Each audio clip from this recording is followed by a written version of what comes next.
Основното училиште Вук Караџиќ адаптираше просторија за продолжен престој на учениците од прво до четврто оделение, кои што заради одредени причини имаат потреба да останат во училиштето и по завршување на наставата.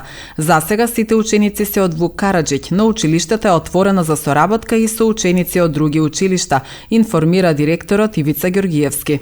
На почетокот на годината, со самото запишување во прво оделение, се наметна потребата за продолжен престој. Ние им излеговме во пресрет на родителите и во нашето училиште направиме просторија која е за продолжен престој. Почнавме со два ученика, сега веќе се повеќе и во план сме да продолжениот престој го зголемиме со број на ученици, нормално и со условите кои ги наметнува потребата за престој во продолжен. Па учениците добиваат храна, храната се подготвува во градинката Ангел Шајче. Ние сме отворени за сите ученици, па и за учениците од другите училишта, меѓутоа има проблем со другите училишта, бидејќи не можеме да се вклопиме во смени. Така да, моментално немаме од други училишта, меѓутоа, ни еден ученик нема да вратиме доколку сака. Современиот начин на живење, во кој 20 родители, самохраните родители имаат зголемени работни обврски, се јави потреба од згрижување на децата. Така ние дојдовме до идеја да организираме продолжен престој и со голем ентузијазам, пожртвуваност, успеавме да приспособиме просторија за продолжен престој.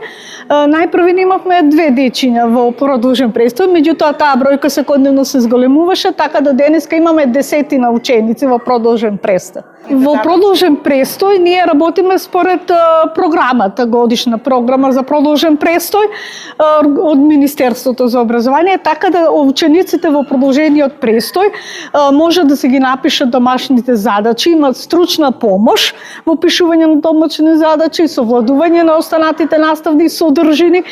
И секако тука имаме и време за игра, за дружење, учествуваат во наставни активности, културно-научни активности, социјални активности, учат да се социјализираат.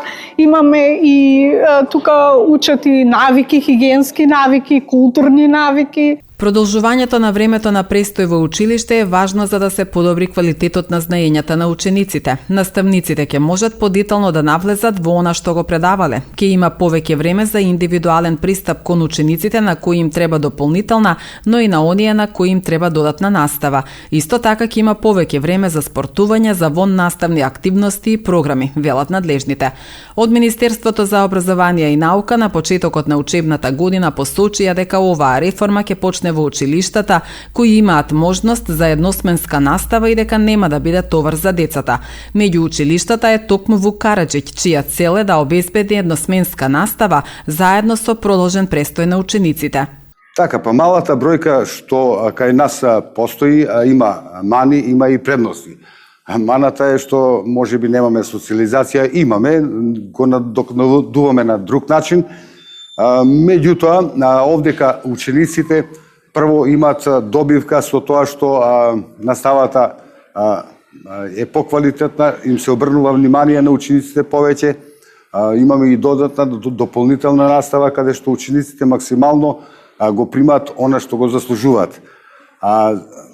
Заложбата на Министерството за образование е за едносменска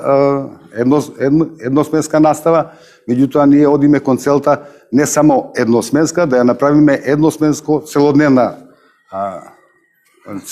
училиште, каде учениците целодневно ќе остануваат во училиште. Учениците ќе дојдат од 8, додека не дојдат родителите од работа, целокупна воспитно-образовна работа ќе се одвива во училиштето. Значи, целта е учениците кои ќе отидат дома да одидат на гости, сето она што треба да го сработат, ќе го сработат во училиште, и со домашните, и со ќе имаме наставници кои ќе им помагаат додатно во работата, дури и сега со целодневната се вклучени и предметните наставници, за што им благодарам. Во насока на подобрување на условите во училиштето е интенцијата за поставување на енергетско ефикасна фасада, но и гасификација на училиштето Вук Караџиќ.